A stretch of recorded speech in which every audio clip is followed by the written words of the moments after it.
Hey there, welcome to NBA Today. I'm Malika Andrews, and I'm here with the best in the business. It's senior NBA insider Adrian Wojnarowski. And Woj, free agency, it really is in full swing. It's almost time for all of us to hop on a plane, head to Las Vegas for Summer League, but the basketball world is still on Kevin Durant watch. So where does his trade request stand as of right now, this moment today?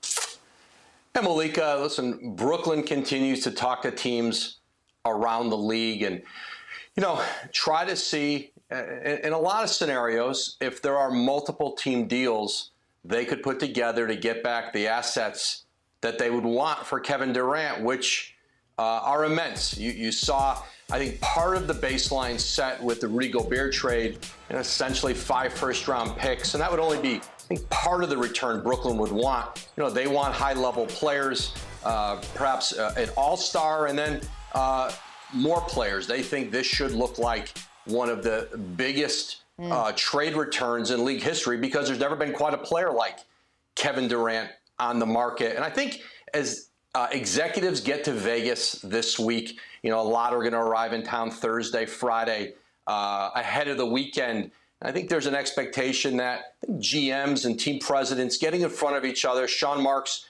being able to visit face-to-face with other GMs, I think that could be helpful in putting deals together. Well, given that price tag, that asking request is going to be so high, that it is so immense, is there a path here, Woj, where we could see Kevin Durant return to Brooklyn?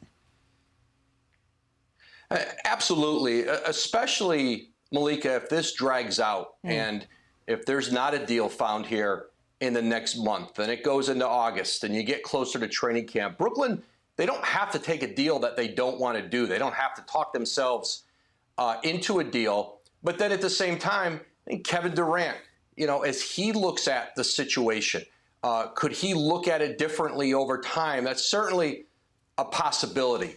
And I think as you look, if you're Kevin Durant and you start to look at the teams that you might land at, and then what those teams might look like after they have to unload so many assets, I think that's why there's no rush in this process. And I think perhaps there'll be a time where there's better communication going on between Brooklyn and Kevin Durant, and maybe that could impact the idea of him returning. But I don't think anybody's counting on it.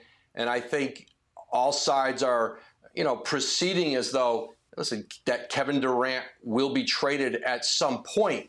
But because of the years left on his contract, 4 years on his contract, and the fact that this is the off season, things can change, they can evolve, there's no question. Maybe at some point the Nets come to Kevin Durant with a trade and say, hey, here's something we're about to do. And he looks at it and says, maybe I'd rather stay here. Now, he doesn't have say. Brooklyn could go forward with it. I just think, Malika, there are a lot of scenarios where certainly Kevin Durant gets moved, but yes, where he could stay because people do change their minds. They change course.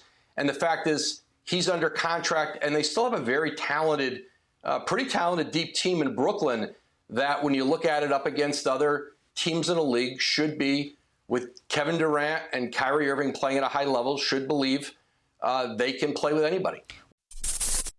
Thanks for watching ESPN on YouTube. For live streaming sports and premium content, subscribe to ESPN+.